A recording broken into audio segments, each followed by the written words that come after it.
so much crowd. I mean, our boys yesterday was, I had to run away from this place. Thank you very much for sitting through. And we're very happy to have created this film because, you know, we talked about where the rain began to beat us, and we don't know. It was that 1976 problem. It was good to have seen it in fiction. I mean, the one, the real film before this documentary. At least many of us have been introduced to what went wrong, and actually where history has been banned from our educational curriculum. So, Adiola Oshokojo.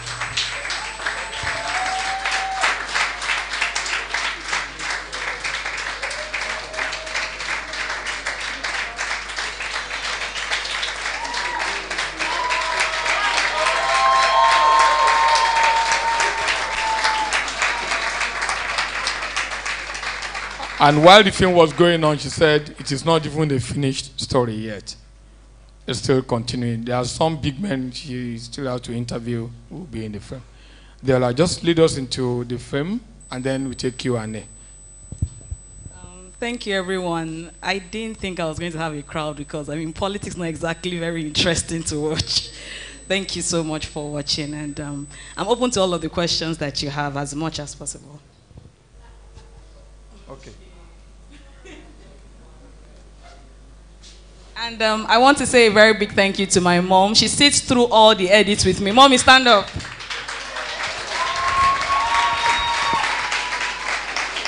And my little niece, I carried her because she told me since she was 3 that I want to be a filmmaker. So I need her to see this. Michelle, do you still want to be a filmmaker? Yeah. So, you know. Good afternoon, all. Aklo Anthony James. I've actually stayed 12 years in Jos. I schooled there, and we've done a lot of, I was into radio scripting, and we've done a lot of scripting radio plays to curb the crisis in Jos. As a matter of fact, as at October last year, I was on my way to come down to Lagos for one of my plays that was supposed to be staged at Unilag, and then we're caught in the middle of a fight. And then I had to go back and suspend the journey till the next day. And even at that, when I came, one of my friends called me and said, just stay in Lagos for like a week before you start coming back because there is curfew at Angoro Kuba, and those are areas in Jos and Rukuba Road. So for 12 years of staying in Jos, these have been our experiences. Now, my question is, what inspired you? Because I can't help but just know that the crisis in Jos, okay, the crisis in Jos are a ripple effect of this. And then lastly, Obasanjo needs to tell us if if the persons couldn't prove their innocence, right? Who proved their guilt? Thank you very much for that question, of the questions. I'm a protege of Izu Ojukwu. Izu Ojukwu was the first person that trained me as a director.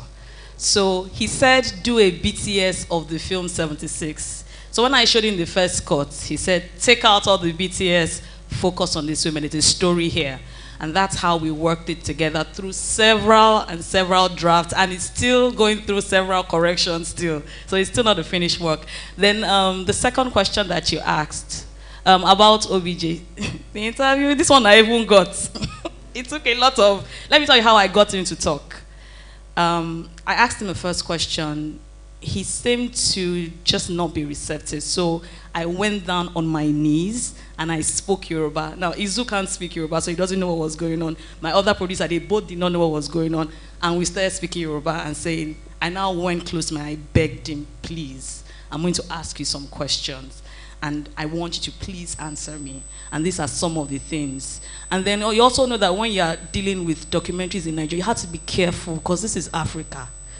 We have that issue. See, if a radio broadcast can cause genocide, you know what this is. So there were even some things that I have to take out because I'm being careful of where I'm from. So that is it. But later on, I'm sure that as the society becomes more accepting and more willing to discuss these things, I'll be able to open up, but trust me, I had to edit a ton of things out because we want peace. I want to keep showing this documentary, so thank you. My name is BC Adigun, and I want to start by saying the reason why I wanted to talk first is because I know Nigerians, if you don't start, they will say everything you want to say. But on a very serious note, I want to take this opportunity first and foremost to say a big congratulations to Adiola Oshinjoko. I think you've done a fantastic job. A lot of people don't know, but I know that I've lived outside Nigeria for a long time. I will not be able to keep this short because I'm going somewhere, so please bear with me. When I see Nollywood, I ask myself, what is our ideology? And having seen the first session today, I'm beginning to ask myself, maybe where we got it wrong was not the content, it's the form. What I mean by that is this. I've always said to my friends that in Nigeria, we need more education, enlightenment, and information that documentary will provide much more than fiction. But people will ask me that it's not commercial. So today, when I came in here and I saw chairs coming in, I started asking myself that perhaps the way we adopted the presidential system of government of USA instead of the parliamentary system of government of UK is how we've adopted Nollywood fiction instead of documentary. Because German just said it now. If you don't know where you are coming from, it's very likely you don't know where you are going. I saw this documentary. People are from different ages, and they loved it. They were entertained, they were educated, and they were informed. I want to say congratulations. Now, I'm going to finish on this. A lot of the women in the movie, in the documentary, are well spoken. What happened to our English speaking in this country? Please, I don't know. Thank you, and God bless you. Thank you. I just want to comment briefly on those two things. Nigeria started with documentary filmmaking. The colonial films from the colonial film units, the Crown film units, the couple of units that was established. We did start with documentaries, but those documentaries were very racist. We have Mr. English at home, we have North Demola, we have Sunset in Udi. Sunset in Udi, when I tried to watch it, was very painful because it was really a racist depiction of who we are as a people. So we just lost it. So hopefully there's a renaissance of a documentary film, interest in documentary filmmaking, more interest. So, and then for the women, while we were doing research for the movie 76, because I was 82 on the movie 76, Izu drilled everybody, the actors, to go back and look at footages. If you look at colonial films from 1940, 1930s, 40s, 50s, the English was superb. It wasn't funny. It was people speaking, you could hear them, and they were very articulate. So right you are. I think that we need to get to that point where we learn to speak English properly, you know. Thank you very much for that. Thank you. Thank you. Thank you.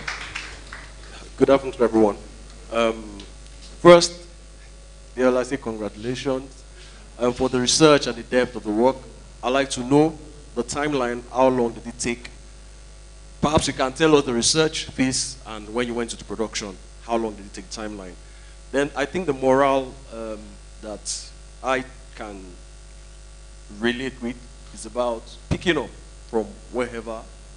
We saw they've made a way and they fought ahead with their lives. And a disturbing one is about the military tribunal. We need to look into it and push this among the legal rights group, human rights group, and within the military circle. As well, the information you've gotten from OBJ is still a side of the story. You can still speak to, there are people of his age who can give us more clue into this. Because the military just come and even the trial of Aulo, once they just mention your name or somebody just mention my past in front of your house, you are picked. They saw me 2 weeks ago with just somebody, we were going over together, they pick you, and you're part of it. So I think this discussion should not just end in this circle. Thank you. Thank you so much. It took a while. I did some interviews. I think it started 2-3 years ago, but I didn't start editing until last year. And then my hard drive crashed, so I lost everything. I had to start all over again. In fact, what you see is half. I'd spoken to more people who actually survived being jailed, and they gave me some really intriguing information that I will do in the part 2, and hopefully be able to speak with one of the major characters in that coup. So I'm also trying to reach out to them so that we can work more. Then when it comes to Nigeria, see, generally we have a general atmosphere of distrust. Even to interview people, they are very weary of you as a person. I'm usually shocked when I'm out of this country and people show me that they actually trust me, like they can allow me do anything, they can talk to me openly without being scared. But when you are within this country, it's a different ballgame entirely. There are so many classified files that we might not, like Mark said, we might not know, but I'll keep trying to see if I can get as much information, but I'm not so optimistic about it because I know how this country operates. It's sad. And that's why we do these documentaries, to remind them that we are watching. We are watching. So you can't just behave anywhere. You can't treat people anyhow. So that's why we keep doing this, and we'll keep doing it. Thank you so much. Thanks.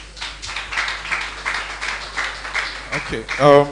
I'm John Paul by name, and I really want to thank you for doing this, because I've always criticized Nollywood for abandoning the real stories we are meant to tell in this country, and they are busy doing what I don't know. This is the kind of story we need to see, because there's an adage that when you, if you do not know where the rain began to meet you, you're actually never going to know where it stopped beating you. One thing I would love to see in this documentary is an interview, maybe you interviewing the current security personnel, be it police, be it military or any other, because I believe that the experiences of the wives of these soldiers is still ongoing today. The victims of Boko Haram, armed robbery, and so their wives are still suffering. In fact, it's worse now because they are being kicked out of barracks under 2 days, 3 days. You hear that a soldier is dead, they look for the family and kick them out immediately. So interview these people and try to find out how they feel, and those that are still alive, try to find out the level of patriotism they still have in them, knowing that such treatment could be meted on them when such things befall them. Thank you very much. Thank you very much. Noted. And there's something that I didn't include in the cuts. Most of the women that you see that cook food under the bridge, 1 out of 10 are wives of of soldiers that were killed in the war. So we have things like that. And there's something someone said once, that if you don't take care of someone and you give him a gun, what do you think he's going to do with it? So if we don't learn to treat our armed forces and security personnel properly, then how can we trust them to ensure the security of our people and lives and properties and all that? So thank you very much. There are so many wings to this documentary that we can take, and thanks for the idea. Hello, my name is Elizabeth Olayiwola. Mine is more of a comment than a question. I want to say that it's not just the story, but the techniques that you employ in telling the story that keeps it interesting. The editing, majorly, I'm impressed with the way you assemble the shot, and then we get so sad, and then you bring in OBJ, the comedy, to relieve us, and then in all these techniques, the sound, editing, makes it stick, make the story stick, so thank you. Thank you. Elizabeth is my friend, and she's a very tough critic. She's about to finish her PhD, so my heart was shaking. I learned how to edit on this project. I just got tired of waiting for my editor, so I learned how to, thanks to YouTube. We just YouTube it. How do I cut a shot? And that's how we did it. So thank you. Yeah, thanks. Thank you very much for this production.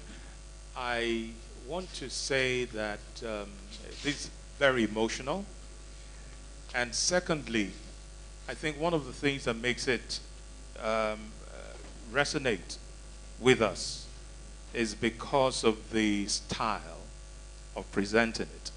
Now, you made mention of the fact that it was documentary films that was primarily in use way before incursion into telling fiction and all of that. Yes, but I think where we lost it was the drab way we now started presenting documentaries. Not very interesting, not very juicy, so which speaks to the form and style of presenting it. I think if we begin to work on the style and make it a lot more vibrant, I think a lot of people will take to documentaries. And even from the titling of the documentary, you'll be amazed what kind of interest it can generate. For instance, we talked about the most attended documentaries screening here at this conference. We had Our Boys. You know, it resonated with quite a number of people. It was intriguing. You just wanted to come and find out what is it all about. And then we had 76. I mean, so I believe that it's the way we tell the stories, and it's the engagement of stylistics, you know, that will deliver to us the kind of results that we desire in terms of getting people to fall in love with the documentary form. Thank you very much. Thank you very much for that. Thank you.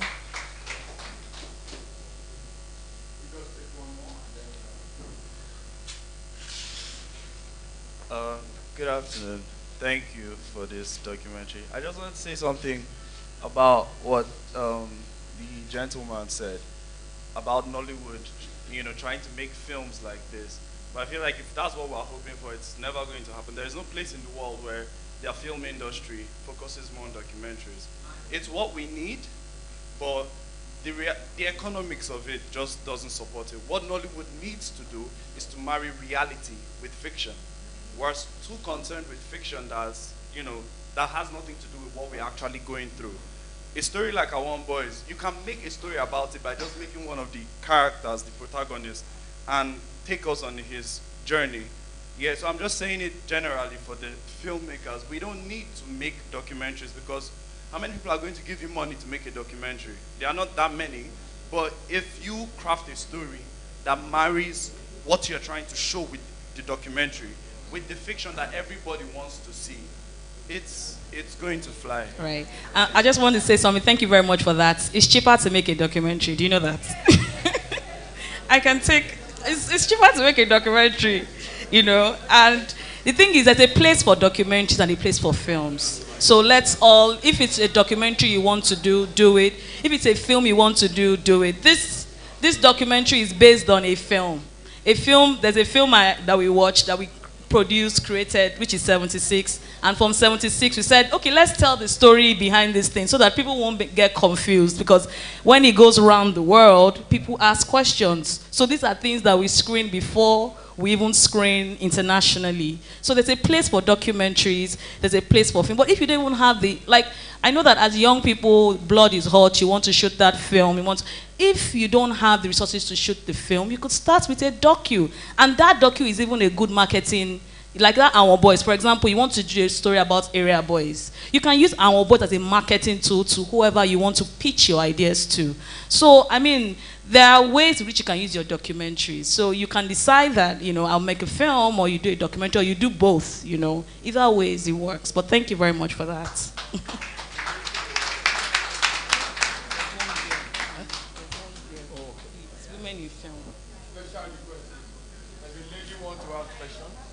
Sorry, I'm very, very partial to female filmmakers because it's a long journey. But now women are doing so well, so there's no cause for worry anymore.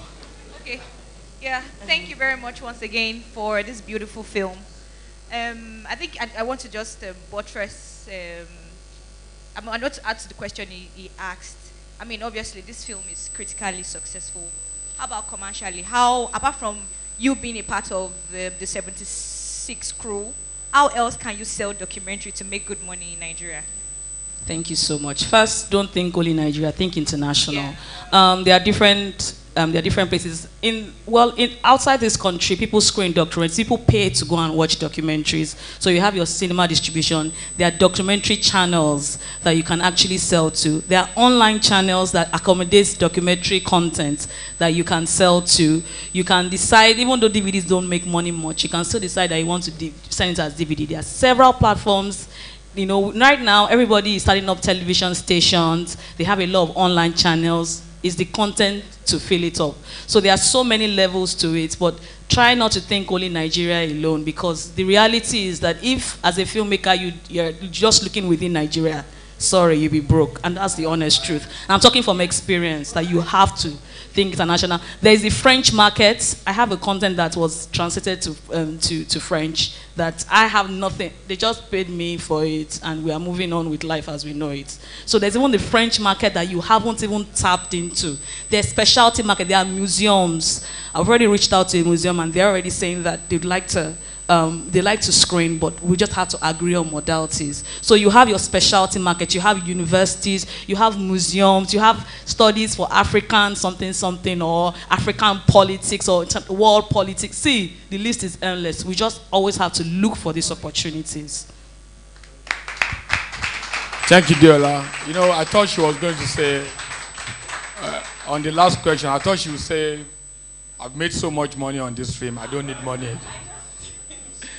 Well, based on that question, yesterday we mentioned some opportunities that are available. Before I talk about the iREP one, there's actually a platform called Code Quest. You know, Quest as in question. Code Quest. It's based in, I think they're in Ivory Coast or so. They collect a lot of documentary films, and they put, I think they are the only platform I know that has been dealing, especially, yeah. And they pay in dollars. And they pay in dollar. Mike. Oh, okay. AfriDocs, yes. Oh, okay. Hot dogs, AfriDocs. You know, we need to just follow on all this market. And a few days ago, the MultiChoice launched a portal in Lagos here for films and documentaries. So you just research all this, and let's share information among ourselves, and we'll be putting some of these things out there for all of us to share. And Michael, having spoken, he did a whole feature on Izo Ojukwu, the producer of the 76. So you can see him for copies, for sale, or for free. I think it's a beautiful interview with Izo. Izo Ojukwu is one of our, we call him one of the bombs of Nollywood. Thank you very much. Still in the same format, play a big round of applause for Diola. You know, this looks so, and Mommy, thank you very much for all the support. You see, if my dad had been like you, I wouldn't be here. Thank you very much. From one hot documentary to another, this one is biographic. You know, yesterday we did the one on Obagbenga Shononga. We also encourage that. We have a lot of people here in our society that we have not been talking about. So this filmmaker has done this film on a young, an African female drummer. Aki Alabi, please come and introduce the film while we're settling down. Please, if you can, I know the Orange Academy team had to go for another session, but those who want to see this film, just remain. Aki Alabi, please. Michael, please stand up so that we know who to attack for the magazine. Michael Ajairo, I say he's one of the main investors in Nollywood, spending his own money on Nollywood. Thank you. So you can see him for a copy of the magazine, or how you can get a copy. Aki Alabi, please, while we're settling down.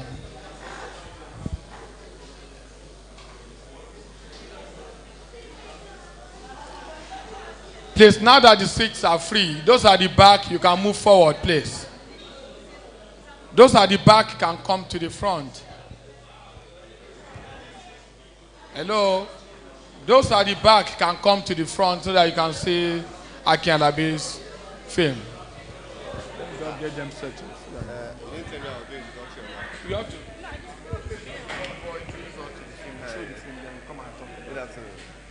And don't forget that we still have on our list Ronke Macaulay's. Why is the title not in my hands? Ronke Macaulay's Green Passport will be screening at 4:20. Green Passport, the third installment by Ronke Macaulay, will be screening at 4:20. Please, once we have settled down, we take on Aki Alabi and then we can see the film. iREP ushers, please, can you clear the gallery there? Can you clear the front row there? iREP volunteers, please, can you clear the gallery there, please? iREP volunteers, please, can you clear the gallery there? Hello?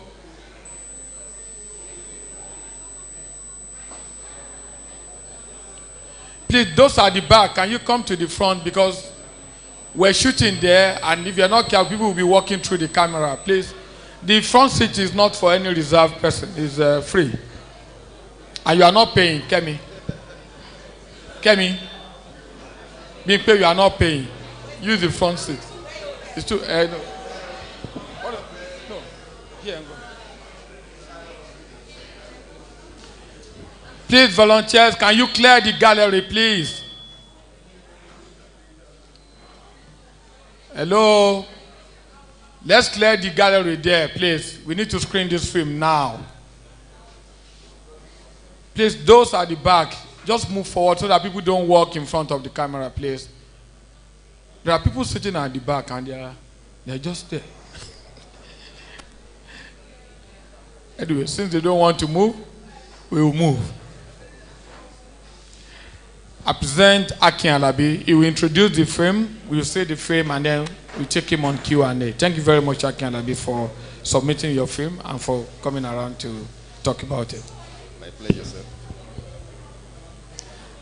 Good afternoon, everyone. I'd like to first and foremost thank you for coming around to watch my documentary. Thank you very much. The title of this documentary is Ayon, the rise of female talking drummers, and Ayon is like the Yoruba name for drummers. So when you hear someone bearing Ayon, Dele, Ayon this, Ayon that, you just know that that person is from the lineage of drummers. You know, but most of the times you hardly find women playing drums in Nigeria or in Yoruba land. You know, so basically this documentary is going to put a spotlight on women that have, you know, broken that barrier to actually take up the art of drumming. And not just drumming, you know, talking with the drum, and also even making drums. So these ladies have broken that barrier and are doing very great works. And this is just 26 minutes, and you will find it very entertaining, very educative, and something that will inspire you. So thank you very much. Enjoy your view.